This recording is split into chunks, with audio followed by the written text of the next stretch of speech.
ഡിപ്പാർട്ട്മെന്റിനെ അപമാനിച്ചാരാണ്? Police പുല്ലാണെന്ന് പറഞ്ഞാരാണ്? ഇവരാണ്. പറഞ്ഞോർക്ക് പറഞ്ഞോർക്കാൻ. ഐഷ, ആയിഷ്, എന്തേ? ഇങ്ങോട്ട് ഇറങ്ങിക്കാൻ.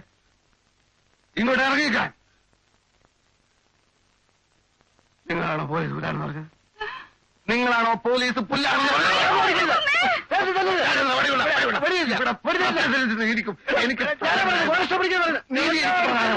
എനിക്ക് നീതി വേണം. വീട് ഒഴിയാൻ പറഞ്ഞാൽ മതി. നമുക്ക് പിന്നീട് തല്ലാം. അപ്പൊ എനിക്ക് ടൈം ഉണ്ടാവില്ല. എനിക്കിപ്പോ തല്ലണം. വീട് ഒഴിയാൻ പറഞ്ഞാൽ മതി. മതിയോ? വീട് ഒഴിയാൻ പറഞ്ഞാൽ മതി. ഇപ്പൊ അങ്ങനെ മതിയല്ലേ? ഇങ്ങോട്ട് ഇറങ്ങിയതല്ലേ? ഇപ്പൊ ഞാൻ തല്ലുന്നില്ല. പക്ഷെ 24 മണിക്കൂറിനകം വീട് ഒഴിഞ്ഞില്ലെങ്കിൽ ഞാൻ ഇനിയും വരും. എല്ലാത്തിനെയും നേരത്തെ തല്ലും. പോലീസ് അതെ, ഏതായാലും വന്ന സ്ഥിതിക്ക് അയൽവക്കാരെ കൂടെ ഒന്ന് വരട്ടിയാലും ഒറ്റ പോലീസിനെ പേടിയില്ല. പോലീസിനെ പേടിയില്ലാത്തവന്മാര് ധൈര്യം ഉണ്ടെങ്കിൽ ഇറങ്ങി വാടാ. കോട്ടപ്പള്ളി സുലൈമാനെ ഇടിച്ച് തളവെറ്റിച്ച എസ് ഐ രാജേന്ദ്രനാണ് പറയുന്നത്. 24 മണിക്കൂറിനകം വീടൊഴിയാൻ ഇവരോട് പറഞ്ഞിട്ടുണ്ട്. ഇവൻ എന്റെ ക്ലാസ്മേറ്റ് ആണ്. ഇവനെ തൊട്ട് കളിച്ചാൽ പോലീസ് ഡിപ്പാർട്ട്മെന്റ് കയ്യും കെട്ടി നോക്കി നിൽക്കയില്ല. ഓർമ്മയിരിക്കട്ടെ. കേരള ജീപ്പില്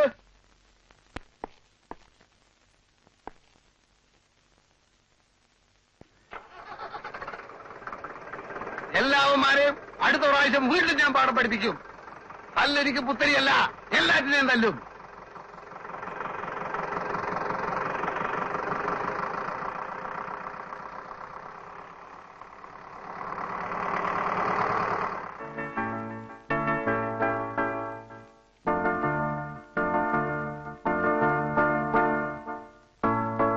എന്താ ഉമ്മർക്ക പോലീസൊക്കെ വന്നു പോകുന്നത്? എനിക്കതിനാ പിടിയിട്ടാത്തതെന്ന്. ഞാൻ അനുജന്റെ കത്തും ദുബായ് നളിയന്റെ ഡ്രാഫ്റ്റും കൂടി വന്നിട്ട് റെഫർ ചെയ്ത് ഉറങ്ങിപ്പോയി. ആഴ്ച പറയുന്നെന്തോ പോലീസ് വന്നോ പോയിന്നിട്ട്. എന്തെങ്കിലും ആഴ്ചയായി? 24 മണിക്കൂറിനുള്ളിൽ വീട് ഒഴിയണമെന്ന് പറഞ്ഞു. ആ പണിക്കര് ചില്ലറക്കാരനൊന്നും അല്ലാട്ടോ. ഇൻസ്പെക്ടർ അയാളുടെ ചങ്ങാതിയാണെന്ന് തോന്നുന്നു. എന്ത് ചങ്ങാതി? ഞാൻ ഉറങ്ങിയത് ഭാഗ്യമായി വെച്ചോ? അല്ലെങ്കിൽ ഇൻസ്പെക്ടർ മണിക്കരെല്ലാം കൂടി. നിങ്ങളൊന്നും മിണ്ടാതിരിക്കുന്നുണ്ടോ?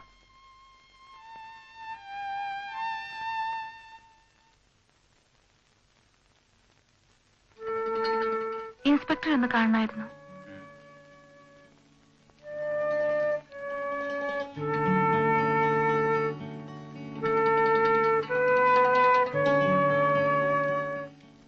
ചെല്ലു.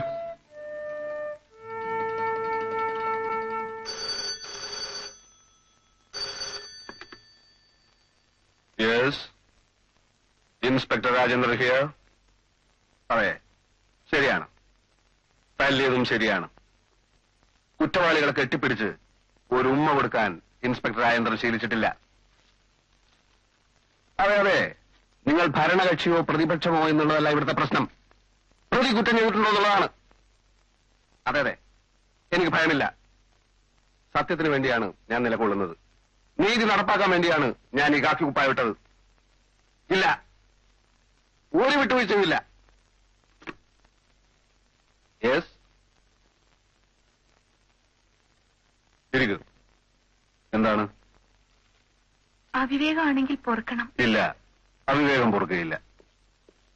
സാറ് ഇപ്പൊ ഫോണിൽ പറഞ്ഞതൊക്കെ സത്യമാണെങ്കിൽ എനിക്ക് പേടിക്കാനില്ല. ഫോണിൽ പറഞ്ഞതോ? അതെ, സാറ് സത്യത്തിനും നീതിക്കും വേണ്ടി നിലകൊള്ളുന്നു പറഞ്ഞല്ലോ. പറഞ്ഞു സത്യമാണ്. കോട്ടപ്പള്ളി സുലൈമാൻ എന്ന കേടിയെ ഒതുക്കിയത് ഞാനാണ്. അപ്പോ എനിക്ക് നീതി കിട്ടും അല്ലേ? നിങ്ങൾക്ക് മാത്രമല്ല, എല്ലാവർക്കും ഇവിടെ നീതി കിട്ടും. ഞങ്ങൾ 9 കൊല്ലമായി വാടകയ്ക്ക് താമസിക്കുന്ന വീട്ടിൽ നിന്ന് പെട്ടെന്ന് ഒരാൾ ഇറക്കി വിടാൻ വന്നാൽ സാർ അയാൾക്ക് കൂട്ടു നിൽക്കൂ? ആരാണ് നിങ്ങൾ? ഞാൻ മീര. എന്റെ അമ്മ പേടിച്ച് പനിച്ചു കിടക്ക. സാറാ പണിക്കരുടെ കൂടെ വീട്ടിൽ വന്നില്ലേ? ഓഹോ, നിങ്ങളാണോ അഹങ്കാരി? സാർ, പൈസേ വാടക കൊടുക്കാതെ അയാളുടെ വീട്ടിൽ കയറി താമസിച്ചിട്ട് ഇവിടെ നീതിക്ക് വന്നേക്കുന്നോ? വാടക കൊടുത്തില്ലെന്നോ? ഈ മാസം വരെ വാടക അയച്ചതിന്റെ റെസിപ്റ്റ് എന്റെ കയ്യിലുണ്ട് സാർ. ആര് പറഞ്ഞു? ഞാനല്ലേ സാർ അയച്ചത്. സത്യസന്ധനായ സാറിനെ ആ പണിക്കര് പറഞ്ഞു പറ്റിച്ചതാണ്. നോ, പണിക്കരൻ സുഹൃത്താണ്. അങ്ങോട്ട് നോക്കല സാറെ ചായ ഷാപ്പിൽ തല്ലുണ്ടാക്കിയാൻ.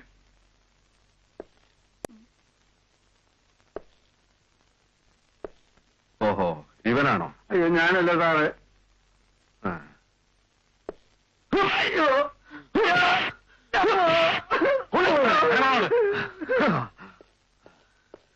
I am very strict.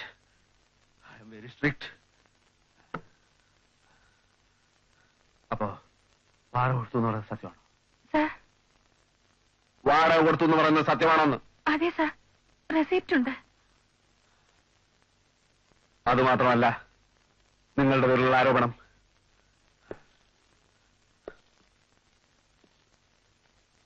Police പുല്ലാണെന്നും sub inspector, അതായത് ഞാൻ, ഒരു കിഴങ്ങനാണെന്നും നിങ്ങൾ പറഞ്ഞില്ലേ? അയ്യോ സാർ. Get out.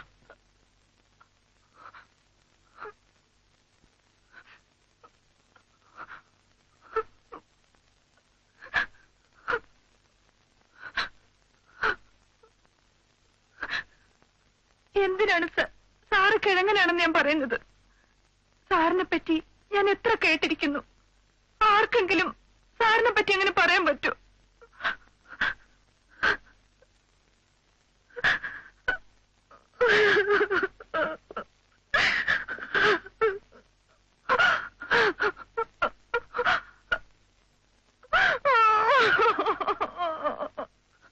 വാടക കൊടുത്തില്ലെങ്കിൽ ഞങ്ങളെ ഇറക്കി വിട്ടോട്ടെ. കൊടുത്തു എന്ന് തെളിഞ്ഞാൽ ഞങ്ങളെ താമസിക്കാൻ അനുവദിക്കൂ സാർ. അത് സാറല്ലാതെ ഞങ്ങൾക്ക് നീതി തരാൻ മറ്റൊരാളില്ല. ഞാൻ ആലോചിക്കട്ടെ. കരയാതിരിക്കൂ. ആ കണ്ണു തുറക്കൂ കുട്ടി. പോയിക്കോളൂ, കുട്ടിക്ക് നീതി ലഭിച്ചിരിക്കും. ഉറപ്പാണോ സാർ? എസ് എ രാജേന്ദ്രനാണ് പറയുന്നത്. പോയിക്കോളൂ. Thank you sir. നിൽക്കൂ.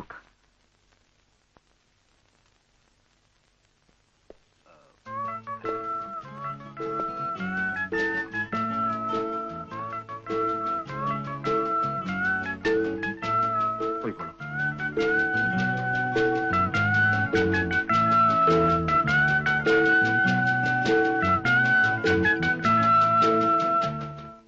പെട്ടെന്ന് ഇങ്ങനെ ഒരു മനം മാറ്റം ഉണ്ടാകാനുള്ള കാരണം എന്താണെന്നാ ഞാൻ ചോദിച്ചത്.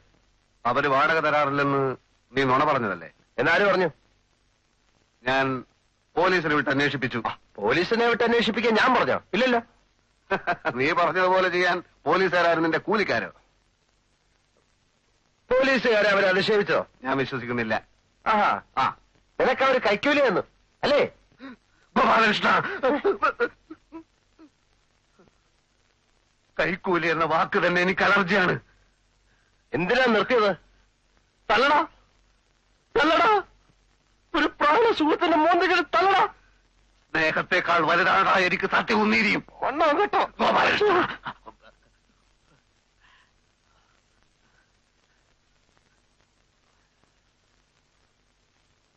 ഈ കാക്കി കുപ്പായം നിന്നെ ഒരു ഭ്രാന്തനാക്കിയടാ, നന്ദി കെട്ടവനാക്കി. രാജേന്ദ്ര, സ്കൂളിൽ പഠിച്ചുകൊണ്ടിരുന്ന കാലത്ത് നിനക്ക് എത്ര പ്രാവശ്യം ഞാൻ ചോറ് വാങ്ങിച്ചു തന്നിട്ടുണ്ടടാ. വെട്ടി ഉരുട്ടി ഉരുട്ടി വിഴുങ്ങിയതൊക്കെ നീ മറന്നു വേണോടാ. നീ അല്പനാണ്. നീ ശപ്പനാണ്. പോടാ. നീ വലിയ എസ് ഐ ആണെന്ന് ഞാൻ നോക്കൂല. അടിച്ച് നിന്റെ മൂന്നയുടെ ഷേപ്പ് ഞാൻ മാറ്റും. നിന്റെ സഹായിക്ക് വേണ്ടടാ. നീ കോട്ടപ്പള്ളി സുരേന്ദ്രനെ വേണ്ട പാക്കിയാണല്ലോ. നീ ധൈര്യം കൊണ്ട് എന്നോട് കളിച്ചു നോക്ക്. ഉണ്ട ചോറിന് നന്ദി കാണിക്കാത്ത കൊണാപ്പൻ.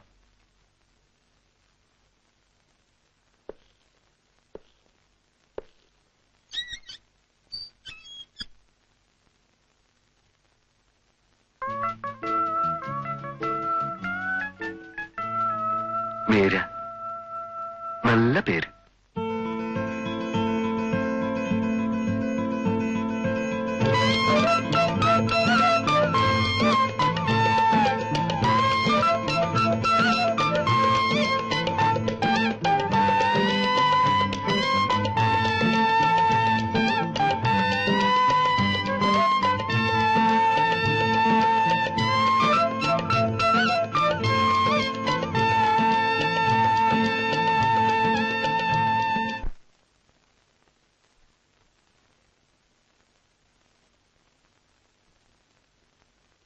വാടകക്കാർ അവിടെ താമസിക്കാൻ തുടങ്ങിയിട്ട് ഇപ്പൊ എത്ര വർഷമായി? അതൊന്നും ഒരു പ്രശ്നമല്ല സാർ. ഒരു സൂട്ട് ഫയൽ ചെയ്ത് കേസ് നടത്തി വാടകക്കാരെ ഒഴിപ്പിക്കാൻ എനിക്ക് ഉദ്ദേശമില്ല. കേസില്ലെങ്കിൽ പിന്നെ വക്കീലിന്റെ ആവശ്യം എന്താ? ഞാൻ മുഴുവൻ പറയട്ടെ സാറേ. ആ പറയൂ. ആ, ഈ പറയുന്ന 9 കൊല്ലം വേണ്ട, ഈ കാലം അത്രയും ഹൗസ് ഓണർ, അതായത് ഞാൻ തന്നെയാണ് മേപ്പടി വീട്ടിൽ താമസിച്ചു വരുന്നത്. ഈയിടെയായി വീട്ടുടമസ്ഥനെ ശല്യപ്പെടുത്തിയും ഭീഷണിപ്പെടുത്തിയും ചില കക്ഷികൾ വീട് കയ്യേറാൻ ശ്രമിച്ചുകൊണ്ടിരിക്കുന്നതിനാൽ അടിയന്തരമായി ഒരു ഉത്തരവ് മുഖേന ഈ കക്ഷികളിൽ നിന്നും വീട്ടുടമസ്ഥനായ ഗോപാലകൃഷ്ണ പണിക്കരെ സംരക്ഷിച്ചുകൊള്ളാൻ താഴ്മയായി അപേക്ഷിച്ചുകൊള്ളുന്നു. ഇങ്ങനെ ഒരു അപേക്ഷ, അതായത് ടെമ്പററി ഇഞ്ചക്ഷൻ നമ്മൾ കൊടുക്കുന്നു. അതുകൊണ്ട് എന്താ കാര്യം? ഹൗസ് ഓണർ താമസിക്കുന്നത് ഇപ്പൊ അവിടെ അല്ലല്ലോ.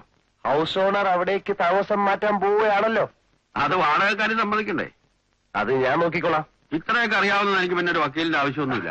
അതല്ലെന്നേ, ഇഞ്ചക്ഷൻ അപേക്ഷയ്ക്ക് മുമ്പ് വാടകക്കാരെ ശല്യപ്പെടുത്തി വീട്ടിൽ നിന്ന് പുറത്താക്കാൻ ഞാൻ ശ്രമിക്കും. ആ, അത് വിജയിച്ചാൽ പിന്നെ കേസും കോടതിയൊന്നും വേണ്ടി വരില്ലല്ലോ. എന്നാ പിന്നെ അതിനുശേഷം നമുക്ക് കണ്ടാ മതിയല്ലോ.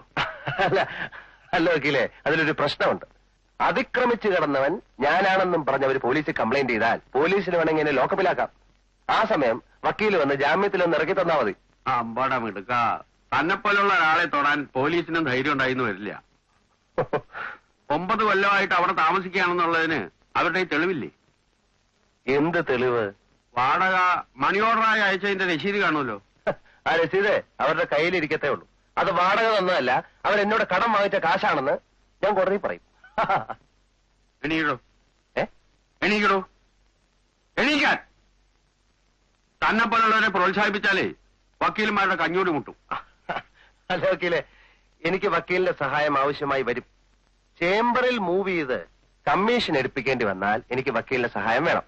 വയലേഷൻ ഓഫ് ഇഞ്ചക്ഷൻ പ്രൂവ് ചെയ്താൽ ടെനൻസിനെ പോലീസുകാരെ കൊണ്ട് അറസ്റ്റ് ചെയ്യിക്കണം. ഇതിനൊക്കെ വക്കീലിന്റെ BA-BL ഡിഗ്രി എനിക്ക് വേണ്ടി വരും. ഓഹോ, അത് ശരി. ഡിഗ്രി മാത്രം, എന്നെ വേണ്ട. എല്ലാം കോടതി വരാന്തെന്ന് പഠിച്ചാണ് സാർ. ഏയ് വേണ്ട വേണ്ട വേണ്ട, എന്റെ നിയമോപദേശം എനിക്ക് വേണ്ടി വന്നില്ലല്ലോ. അയ്യോ, അത് പറ്റില്ല. ഒരു വക്കീലിനെ കണ്ടാൽ ഫീസ് കൊടുത്തിരിക്കണം, ഇല്ല എനിക്ക് ഉറക്കം വരില്ല. അത്ര നിർബന്ധമാണെങ്കിൽ അതിന്റെ അടിയിലേക്ക് വെച്ചേക്കാം. എന്നാ പിന്നെ ഞാൻ ആ വീട്ടില് ഇടിച്ചു കയറി അങ്ങ് താമസിക്കാൻ പോവാ. ശ്രമിച്ചു നോക്കൂ. All the best.